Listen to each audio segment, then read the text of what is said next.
This is New Jersey on Stage, on the web at nj-onstage.tv. Hi, Joe Vierno here for NJ On Stage, and I'm here with Michael Hritz, who has a very interesting story to tell. He is the Director of Community Development here in North Brunswick, and for the last 35 years, he's been involved in the production of the North Brunswick Adult Drama Group, and he's run the whole thing by himself since 2001, and I thought he would be very interesting to speak with as our interesting theater person for the month of September 2014. Hello. Good day. Well, thanks for coming to talk to us. You know, I said that you've been doing this for 35 years, and since 2001, you've pretty much been a one-man show. Now, full disclosure, I was in one of your productions. It was Jekyll and Hyde, and I got to see firsthand what you go through, you crazy person. But let's go back to before 2001 when you took over the responsibility for all this, because you had already been doing it for about 20 years or so. Yes. So let's go back. I believe you told me that it started when you were in high school. I was a freshman at North Brunswick Township High School, and I had never done any theater prior to high school. I was not involved in middle school. I never went to a theater camp. I had never been in a show. And somehow I was drawn into the fall play my freshman year at high school, which was, you can't make this up, my very first show ever was Our Town.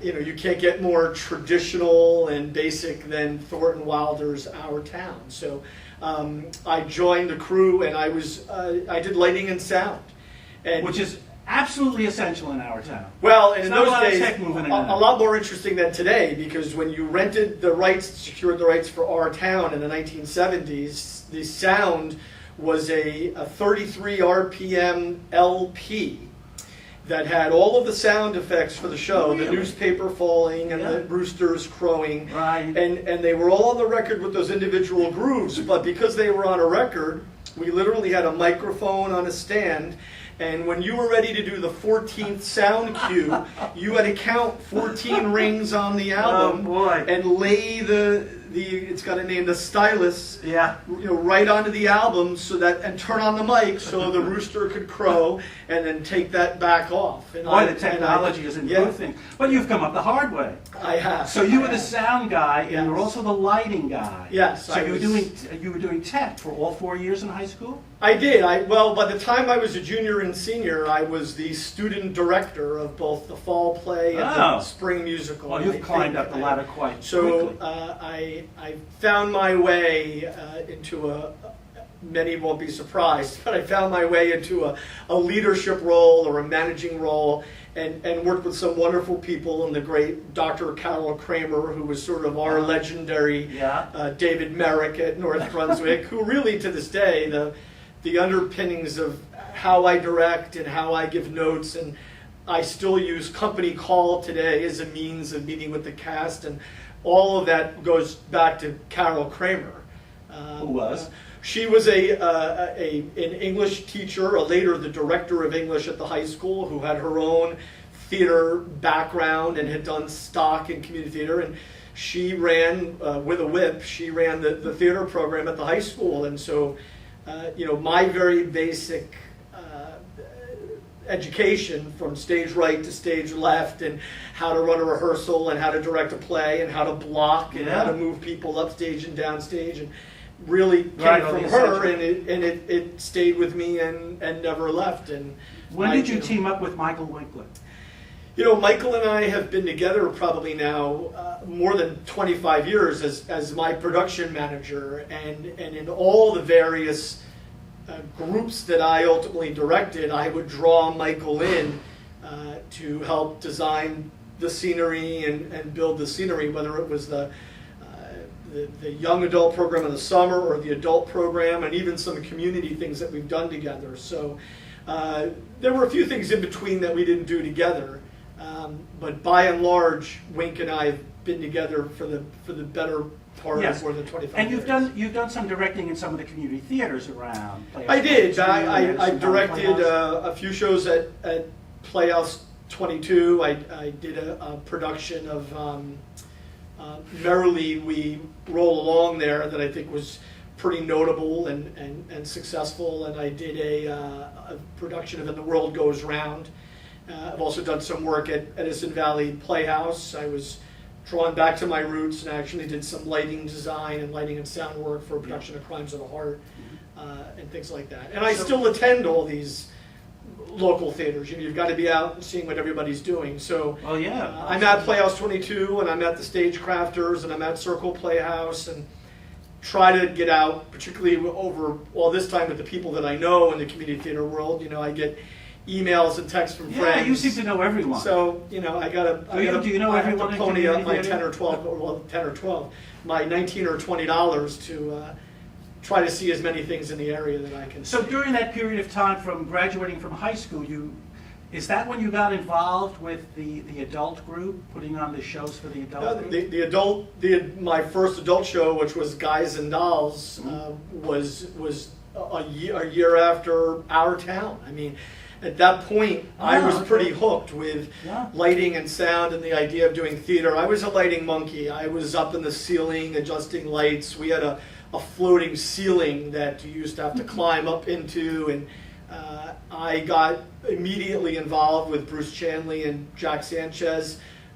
Bruce, who founded the Township's theater program, and did lighting and sound with them for many, many years, and eventually became the assistant producer, and then. But that was the old North Brunswick High School, because it has been refurbished entirely. Yeah, we've been in a new, enormous, beautiful. Yeah, we have a beautiful new 1,000-seat theater at the high school, which, the key to that, which was a referendum that had to be approved by a public vote in our township here, and part of the board garnering support for that effort was the fact that people in the North Brunswick community recognized that it really was a community center, and that they weren't just building a new expensive theater for the high school program, but it would be a theater that to this day is available for dance recitals and concerts, and we've had the New Jersey State Opera, and you name it, we've done it. So we've been in the new theater for probably 7 or 8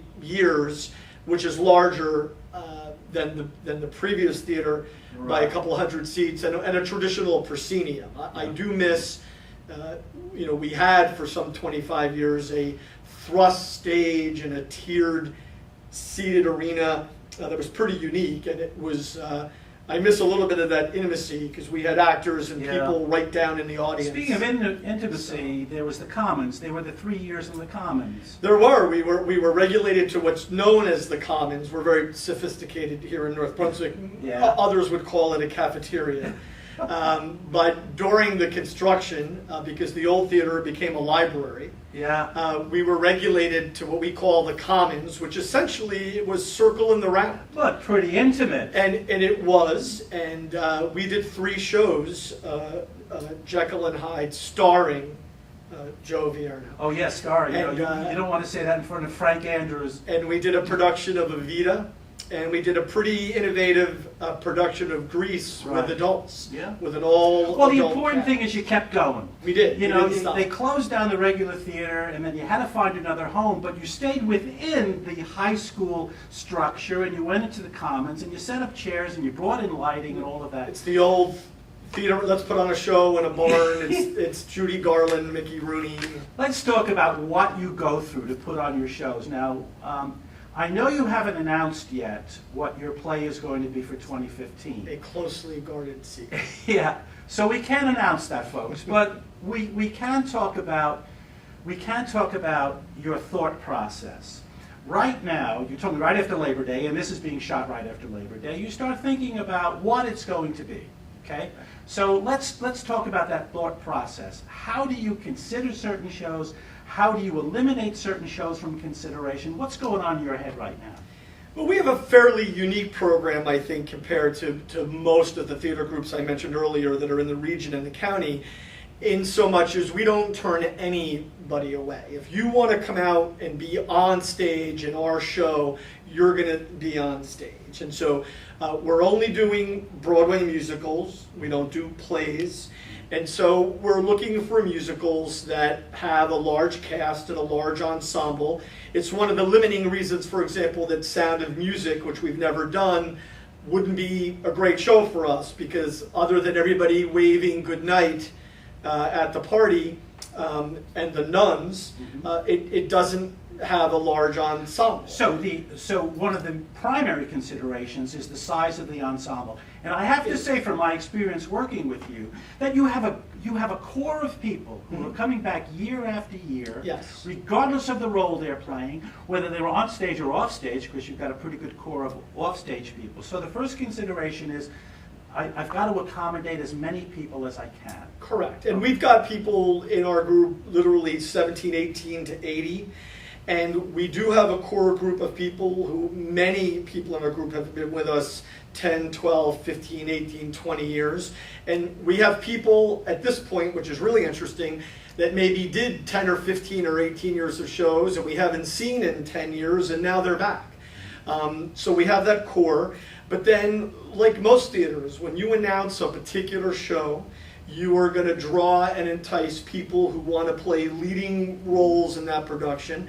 And so it's very common for us to bring in really talented people that play really key parts for us, and we often perhaps never see again, because they come out and whatever it is, they want to be Dolly, they want to be Sweeney, they want to be... Well, from an actor's perspective, you go through the regular rehearsal period, Right. which is going to be 6 or 7 weeks, and you do the whole thing in one weekend.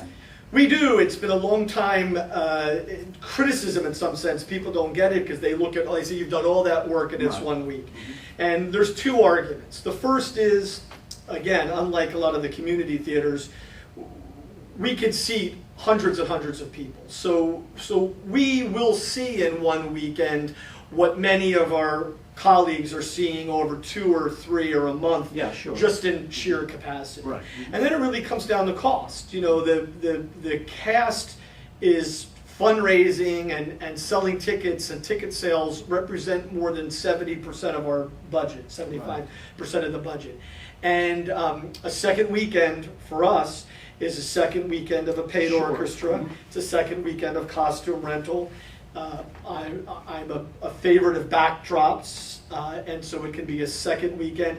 And so my position has always been that if we did 2 weekends, we would essentially get our same audience divided over 2 weekends, Yep.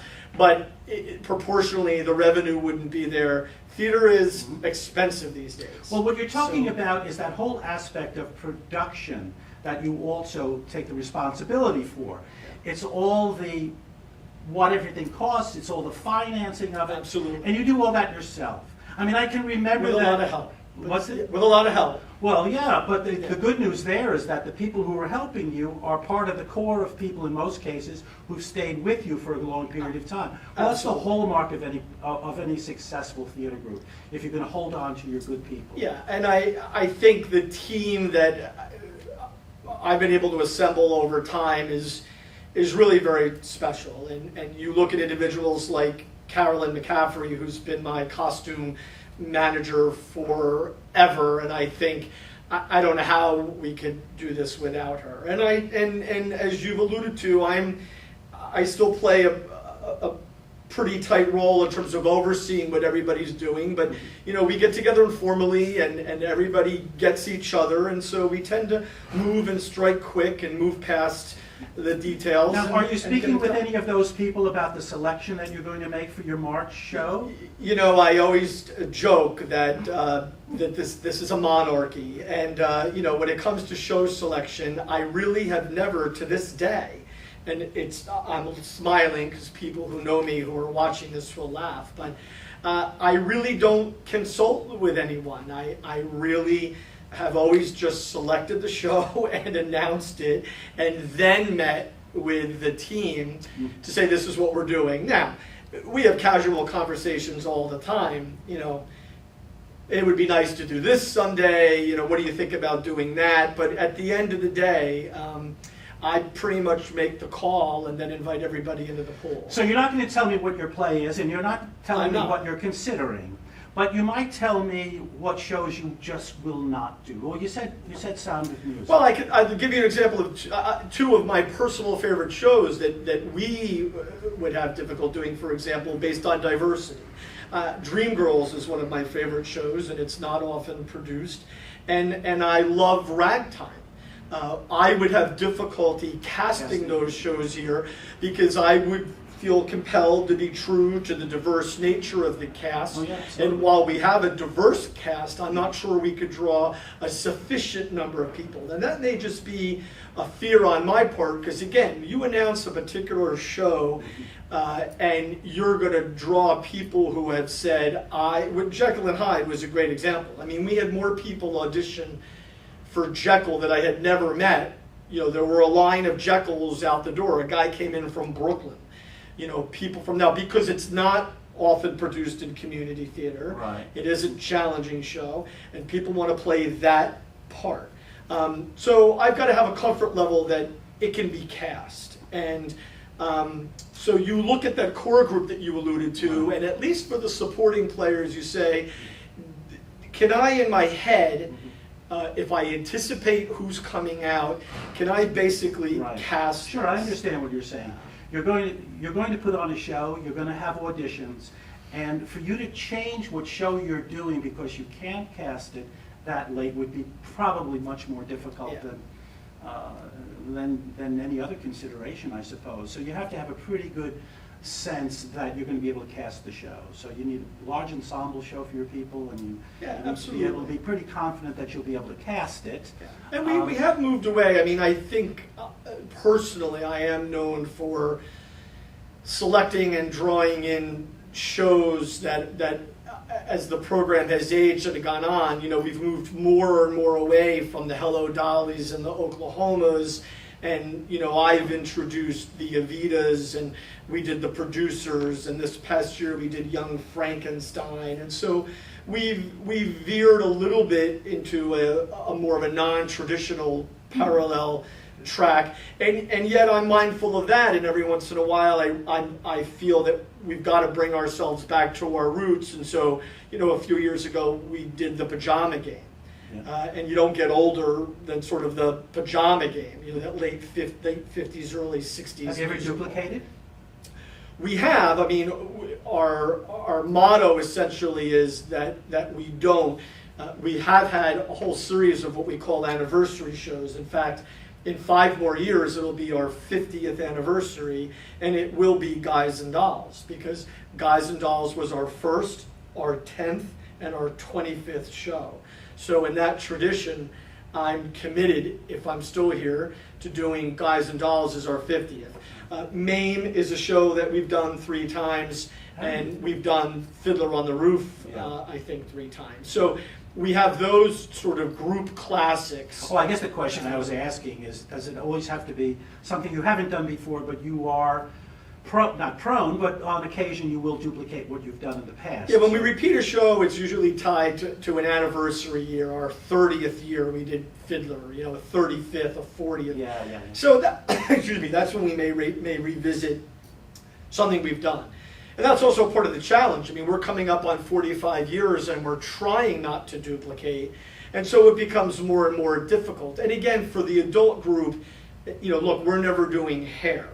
We're not doing Godspell. I mean, those are favorites of mine that I've directed at the high school level and I've directed at the college level, but they don't lend themselves to our group and the average age of our participant. I would be essentially disqualifying a lot of people who really wouldn't be age appropriate, unless we could get away with it like we did in a production like Grease, where Sonny was 65 years old and Danny was 40-something years old, and we did that as a theme, and it worked out quite well. So selecting shows is a challenge, but there's more and more things coming off Broadway that lend themselves to community theater, and I'm sure over time you'll see people doing Bullets Over Broadway and things like that appear and look to be traditional, classic, ensemble-based, multi-costume, multi-scened shows that are favorites of Broadway that people really enjoy. So we're looking for this announcement somewhere around Thanksgiving. I typically announce by then and give it a couple of weeks out on the internets, as they say, to get the word out. And we'll do a mailing and an email alert and sort of draw people out. The dates are locked in a year ahead, and for those planning purposes, our group already knows that next year, I think we're the weekend of the 8th, 9th, 10th, or whatever that is in March. Because literally we have families participating, husbands and wives and kids that are all involved in our group, and they've got vacations and family functions, and people plan their winter around because this. They know they're going to be part of the effort. They know they want to be part of the effort, and they need to know those dates because they want to make sure they're not traveling and they're not away. And well, you put on a big production. We do. The production values are really quite good. I think probably more than anything, that's our hallmark. A lot of work for it is, and it's just the way I grew up in the community theater world. But I'm not a minimalist, and this new theater has a full fly system. We have the ability to do at least 4 drops in addition to flying other pieces. And in recent years, in several of the shows, the producers had 4 full drops. Young Frankenstein last year had 4 drops. And it's a large stage. And I'm somebody who likes to fill it. We joke because we talked about doing Young Frankenstein this year a little more minimalist, and I don't know what happened to that idea. It's not Wink's style either anymore, because if he's going to do this and his role is regulated to building and creating, he embraces that and he doesn't stop. I mean, we're known for wet paint on opening night. That's a standard, and it's a big stage, and we can have. When we do a show like Fiddler, we're talking about better than 60 people on stage. Now, our average show is probably 30-some people. If we had an average, it's probably actually like 32. It's a good sized cast for us. But when we do a show like a Fiddler or even a Guys and Dolls, we're expecting we're going to have 50 or 60 people.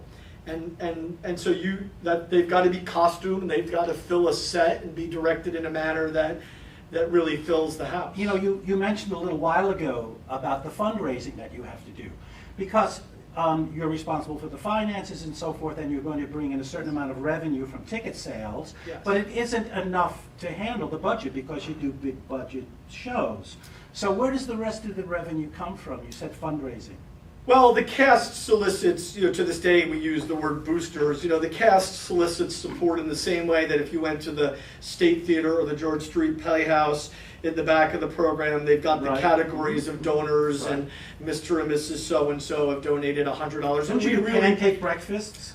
We just started doing that last year. I've been loath to ever really fundraise, and I say this to our cast. You're already here committing an enormous amount of time and energy, and so you shouldn't have to go out and sell cookies or chocolates. And I'm not washing cars, so we've avoided those things. We were introduced to this pancake breakfast fundraiser last year, and it was something that was actually quick and simple, and raised a nice bit of money. So it's basically one morning of work. Well, that's part of the job, thinking about how you're going to make ends meet. It is, because theater, again, it's getting more and more expensive. Yeah. And a large portion of our budget over time has gone to the orchestra. There was a time, you look back at our early tapes, and we had the piano player sitting off stage playing, and that was it. Maybe with 2 or 3 pieces or a drummer in the background. Now our orchestra on average is 12, 14, 15 people. You can't find musicians today.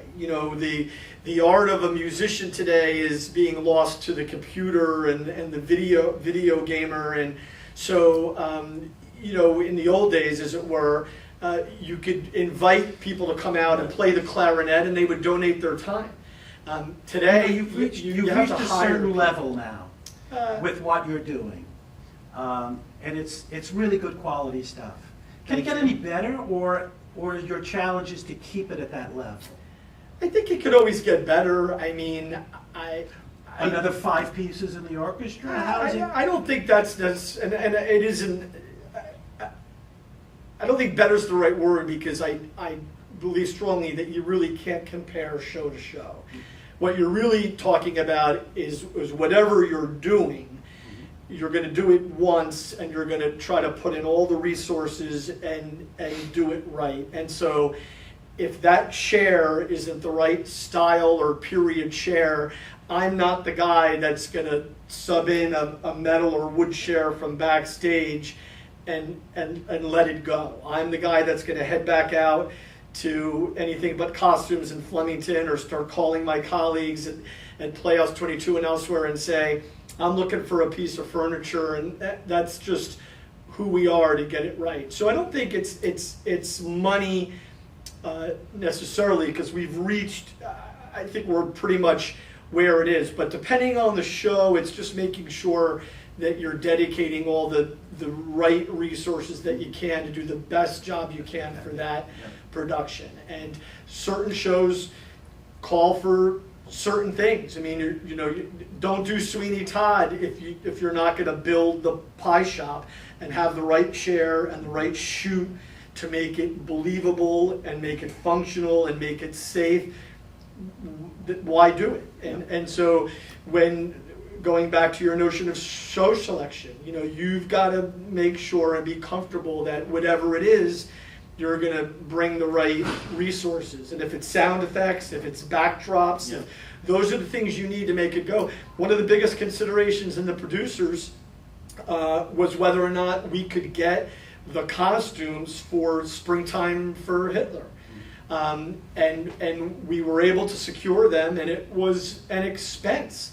But that number doesn't work unless those women are coming downstairs wearing the bratwurst and wearing the flags and doing those things. But so you were they confident become the you challenge. could do that before you made that decision. Yeah, you do a little bit, God bless the internet, because you do a little bit of internet research. Yeah. It's easier today. There's more of a network. Yeah. You're aware of who might have done it regionally. Plays in the Park is a resource because the county will make things at cost available. And so that if they've done something recently, I'll make a call. Hey, it's me. Did you have, that's where we got the pigeons for the producers, and bless the craft people at the park that built them and constructed them and had them. Again, a key comedic moment and aspect in the show. And we might have done it ourselves. I don't know that it would have been as good, and if we would have had as much time, but knowing that the park could provision those properties for us, that adds to the slam dunk page. Well, you're an earful. Thanks very much. This is MIchael Hritz.